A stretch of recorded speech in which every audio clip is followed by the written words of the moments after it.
Tudo bem, gente? Professor Paulo falando, projeto Faça Arte na Sua Casa, Secretaria de Cultura do município de Taboão da Serra. Eu espero que vocês estejam bem na medida do possível.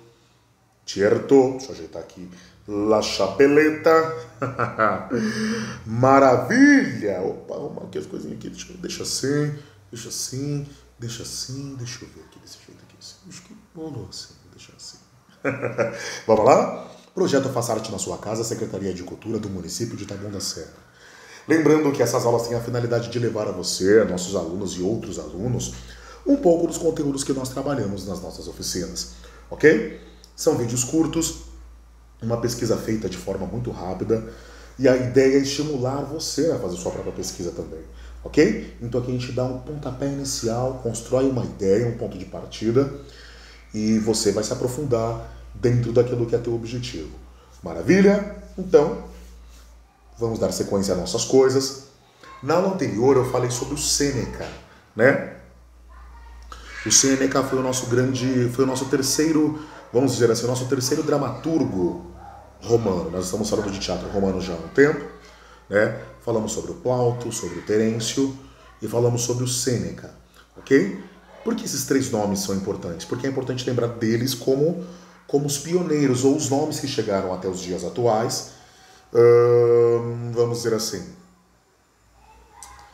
a transição do teatro grego para o teatro romano se deu através desses três homens. Professor, haviam outros? É claro que haviam outros, mas é preciso entender que isso se deu há mais de 2000 anos e a gente só consegue se basear, falei muito rápido, né?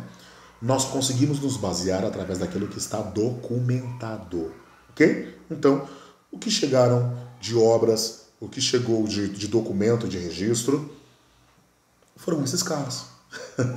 Ok? Foram esses caras que chegaram. Houveram outros, mas o que chegou pra gente foram esses. Maravilha? Certo? Ok. Então falamos sobre o Plauto, falamos sobre o Terêncio, falamos sobre o Sêneca. Que fique claro, tudo bem? O Sêneca, você vai encontrar esse nome, né, mais ligado à filosofia, mas o Sêneca também deixou peças, né, também escreveu tragédias, e é isso a princípio, tá bom? Bom, vamos continuar falando sobre o teatro romano, só que agora a gente vai falar um pouquinho sobre as fábulas. Por que as fábulas são importantes? Porque a fábula era a linguagem do romano, era como o romano... Calma lá, vamos organizar o pensamento. A fábula era o texto romano, né? Assim como os gregos tinham lá primeiro os autos, né? Os ditirambos, que eram os textos dos gregos, nas dionisíacas, nós vamos ter aqui as fábulas, ok? As fábulas que surgiram dos povos romanos. Depois de um tempo, essas fábulas foram sofrendo influências gregas. Por quê? Porque os romanos invadiram o território grego posteriormente.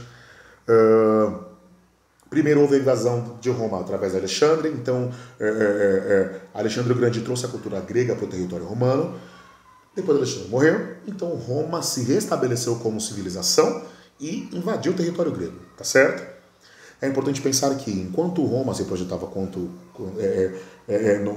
se projetava vamos dizer assim, se projetava na especialização em expandir território, os gregos tinham isso. Os gregos também tinham essa construção dessa ideia do exército, só que Roma era uma cidade mais integrada do que os gregos, do que a Grécia. A Grécia eram cidades-estados e elas buscavam autonomias entre si, embora todas pertencessem ao território grego, todas fossem helenas, por assim dizer, né? Roma era uma coisa mais integrada, então isso facilitou o processo. Tá certo? Então, rapidamente falando, Alexandre invade Roma, depois Alexandre morre, Roma invade a Grécia. Isso já falei em outros vídeos, tá bom? Estou falando assim de forma bem grosseira, mas é para você poder sacar e se localizar dentro dessa história, tá bom? Continuando. Então a gente vai falar um pouquinho sobre o teatro romano antes da influência do grego. Antes do grego se estabelecer sobre Roma e antes de Roma se estabelecer sobre a Grécia, tá certo? Então a gente vai falar um pouquinho aqui, ó, sobre a fábula atelana, né? Fábula atelana da cidade de Átela, ok? E a fábula atelana era como os romanos se organizavam para fazer suas próprias práticas teatrais. Não tinha o nome de teatro como tinha na Grécia, né, obviamente, mas havia ali manifestações artísticas, havia ali manifestações dos mimos, né, de imitação, de observar as coisas e de brincar com essa coisa caricata, né, de bagunçar com os tipos do bêbado, do velho rabugento, do galã, da mocinha. Eles já observavam esses estereótipos e já brincavam com isso, tá certo? Não era tão elaborado como os gregos faziam, mas os caras já faziam isso.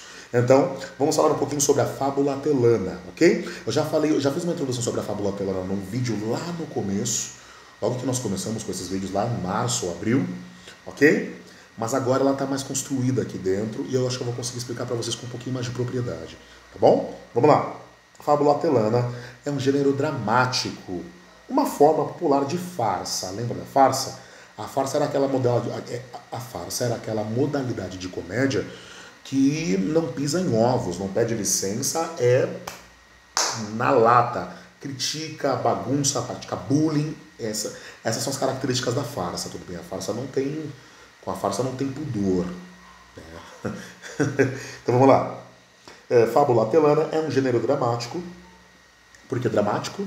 Porque dentro do drama é que está a comédia e a tragédia, tudo bem? Lembra dos gêneros literários? Lírico, dramático e épico, né? Então vamos lá. É um gênero dramático, uma forma popular de farsa, também cantada e dançada. A origem do nome vem da cidade de Átela, perto de Nápoles, onde provavelmente foi criada. Sua popularidade já era grande antes de 240 a.C. Então, olha só. Vamos pensar assim, ó, antes de 240 a.C., Alexandre o Grande já tinha invadido, né, o território romano e imperou ali até 320 a.C. Nós estamos falando de 60, mas 80 anos antes, né, de 240. Ou seja, a predominância ainda era da cultura grega sobre a romana. Depois é que a romana vai se sobrepor sobre a grega, tudo bem? Mas entenda que quando a romana se sobrepõe sobre a grega, ela não anula a cultura grega, ela absorve, ela agrega a sua. Ou seja, aquilo que o grego tem de bacana, eu pego e somo, e converto isso na minha própria cultura. Ou adapto isso ao meu olhar. Né? Então vamos lá. Sua popularidade já era grande antes de 240 a.C., data que marca o início do período de influência da literatura grega sobre Roma, ou seja, 80 anos depois da queda de Alexandre, da morte de Alexandre, é quando marca também a invasão da Grécia pelo território, pela República Romana, né? Lembra que Roma investia na expansão de territórios. Vamos lá. Era estruturada a partir de uma personagem fixa, sendo algumas das mais famosas. Olha lá. Baco, Macos, Papos e Dócenos. Ok? A ação oferecia ocasião para disfarces e equívocos, origem para a intriga da peça. Aliás, tais recursos recebiam em latim o nome de trice atelanae, que é a origem da palavra intriga, certo? Os escritores, Pompônios e Nóvios, deram forma literária ao gênero, originalmente escrito em dialeto osco. Sim? Apenas alguns fragmentos dessas fábulas chegaram até nós. As personagens, contudo, deram origem mais tarde aos da comédia dell'arte. Sim? Então, essa é a fábula atelana. Lembrando que, vamos dizer assim, ela seria a mãe, ou o ponto de partida do teatro romano, tá certo? Depois dela, nós vamos ter há outras fábulas que eu vou falar no próximo vídeo, mas essas outras fábulas já sofrem influência grega, tá certo? Já sofrem um pouco de influência dos textos gregos. Maravilha? No próximo vídeo, então, eu vou falar um pouquinho sobre os tipos da comédia atelana. Baco, Macos, Papos e Dócenos. Maravilha? É isso. Secretaria de Cultura, Projeto Faça Arte na Sua Casa, Professor Paulo, Prefeitura de Taboão da Serra. Até a próxima aula. Valeu!